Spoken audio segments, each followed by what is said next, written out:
Pinayuhan ng Philippine National Police o PNP ang mga motorista na magbabiyahe ngayong bakasyon na tiyakin nasa polisyon Yung igang suot siya. at ang bawat sasakyan. Dapat ugaliin na i-check ang Nagdi na siyang yatag na siya siyang. Nagdi na siya.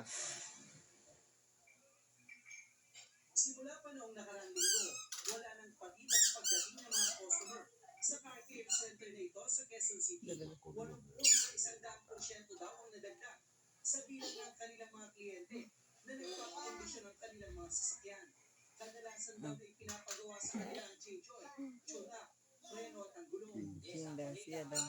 Natapos yung mga tao namin ng 9:30 kasi na-extend tayo dahil yung volume ng client natin nagtagsama sila Ayan ginawa. pag-check na mga sasakyan. Kama. So yung tech namin na extra effort ni Car Doctor, Oh, yun nag-extend naman. tayo ng time and then extra effort po na para mabigay namin yung magandang paggawa sa mga unit nila.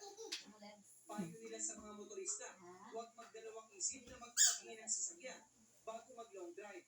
May alok naman daw silang libreng check-up ngayong long weekend.